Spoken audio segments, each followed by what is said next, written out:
এই ভিডিওতে আমি আপনাদেরকে দেখাবো কিভাবে আপনি আপনার ফেসবুকের প্রোফাইলের পিকচারে ফটোটি চেঞ্জ করবেন এবং কিভাবে আপনি আপনার ফেসবুকের কভারের ফটোটি চেঞ্জ করবেন। তো তার জন্য আপনি কি করবেন না, ফেসবুক পেজটি ওপেন করে নেবেন। ফেসবুক পেজটি ওপেন করার পর আপনি কি করবেন না, এই যে কোণে যে প্রোফাইল পিক ছবিটি আছে সেখানে কি একবার ক্লিক করবেন। ক্লিক করার পর আপনি কি করবেন না, এই যে এখানে ক্যামেরার যে অপশানটি আছে সেখানে একবার ক্লিক করবেন। ক্লিক করার পর আপনি যে ফটোটি আপনার ফেসবুকের প্রোফাইলের পিকচারে লাগাতে চান তো সেই ফটোটি এখান থেকে সিলেক্ট করে নেবেন।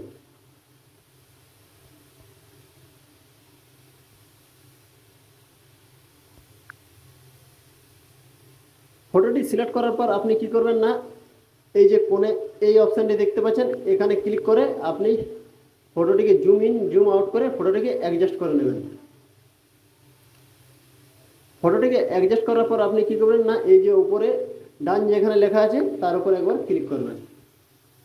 ক্লিক করার পর আপনি কি করবেন না, এই যে উপরে সেভ যেখানে লেখা আছে তার উপরে একবার ক্লিক করবেন। কিছুক্ষণ ওয়েট করবেন, দেখবেন আপনার ফেসবুকের প্রোফাইলের ফটোটি চেঞ্জ হয়ে গেছে। তো এই যে দেখতে পাচ্ছেন আপনার ফেসবুকের প্রোফাইলের ফটোটি চেঞ্জ হয়ে গেছে। এরপর আপনি কী করবেন না, ফেসবুকের কভারের ফটোটি কীভাবে চেঞ্জ করবেন। তো তার জন্য আপনি কী করবেন, এই যে দেখতে পাচ্ছেন এধারে যে ক্যামেরার যে ছবিটি দেখতে পাচ্ছেন সেখানে একবার ক্লিক করবেন। ক্লিক করার পর আপনি কী করবেন না, এখানে এই যে দেখতে পাচ্ছেন এখানে আপডেট ফটো, তো সেখানে একবার ক্লিক করবেন। এখান থেকে আপনি কী করবেন না, যে ফটোটি আপনি আপনার ফেসবুকের কভারে লাগাতে চান সেই ফটোটি এখান থেকে সিলেক্ট করে নেবেন।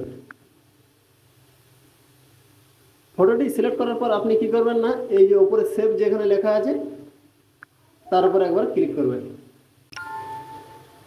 তো এই যে দেখতে পাচ্ছেন ফেসবুকের কভারের ফটোটি চেঞ্জ হয়ে গেছে। তো ধন্যবাদ। ভিডিওটি ভালো লাগলে অবশ্যই একটি লাইক করবেন।